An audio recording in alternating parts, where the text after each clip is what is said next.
When the sun goes down and the moon glows bright, when the light of day becomes the dark of night, where the zombies moan and the monsters growl, where the vampires roam and the wolves they howl, if fear consumes you, there's one safe haven, so pull up a chair.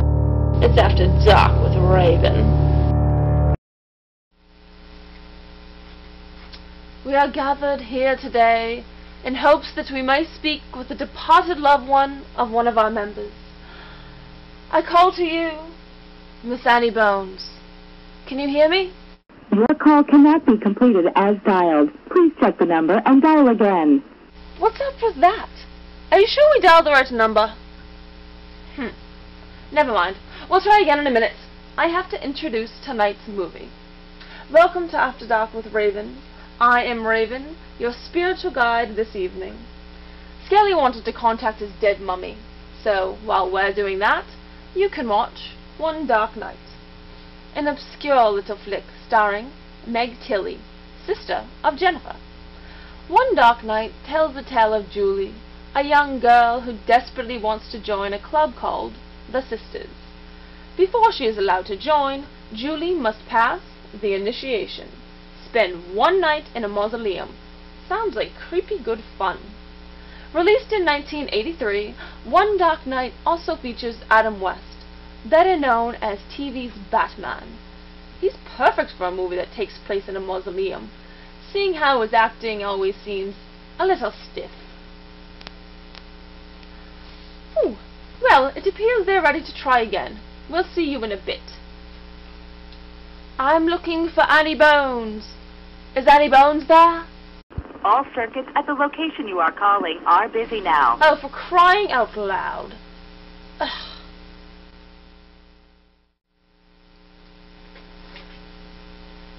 I don't know why it didn't work. Maybe the lines are down. It's not my fault. It's not like I'm a real medium. I'm small. Oh dear. So, halfway through One Dark Night, and we're faced with several questions. Will Julie last the whole night in the mausoleum? Will Raymar return from the grave? Will Carol succeed in her plan of torturing Julie? And will anything even remotely terrifying happen in the second half? Those questions will have to wait a few minutes, as it's time for me to check our email.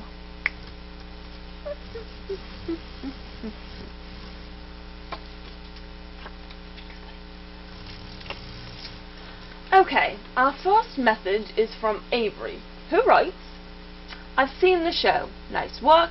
Keep bringing on the pain. Don't worry, Avery. There's always plenty of pain in store for our viewers, each and every week. Our next message is from Tom. You guys rock. How do I contact your makeup girl? She's amazing. Okay, first of all, who cares? It's not about the makeup, it's about the star. Raven, remember me? Yeah, thanks, Tom.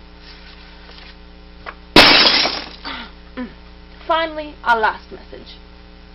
Dear Raven, you rule. We loved your choice of movies and sassy presentation. We are your biggest fans, and we want to start a fan club, if there isn't one already. With much evil, Sasha and Melinda. Now that's more like it. True fans who really recognize where the talent lies. I'm not aware of any fan club at the moment, but please, start one up. Just be sure to tell us about it.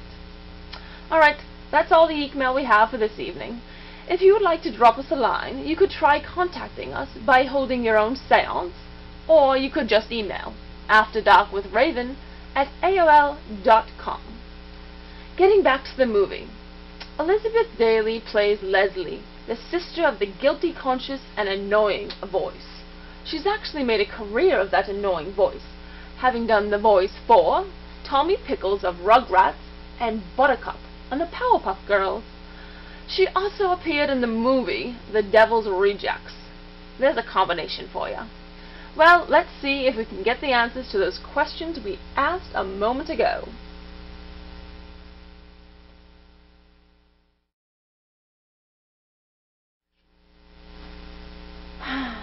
We're trying to contact Marbone. Can you hear us now? You know, Skelly, I'm getting the impression that she doesn't want to talk to you. Well, I'm sorry. Next time call Patricia Arquette. Now, if you'll excuse me, I have a show people actually watch to do. So, the sun finally rises, bringing an end to one dark night. I think I would have enjoyed it a little bit more if Adam West suited up as Batman and came to Julie's rescue. That finale contained the largest ever assembled cast of mannequins. Yes, all the corpses used in the finale were not makeup disguised extras, but life-size dummies. Even Raymar himself wasn't a real actor. You know your production values are low when half your cast is made up of props. A little side note. Sharon Stone was originally up for the role of Carol. Even this show has enough class not to go there. Use your imagination. One Dark Night was released with a PG rating, which would explain the utter lack of any usual horror qualities, like blood or terror. I will give it points for atmosphere though, but overall, One Dark Night equals one lame movie. Well, Fright Friends, our time together has come to another end. Tune in again for the next installment of After Dark with Raven. Until then, good night and pleasant screams.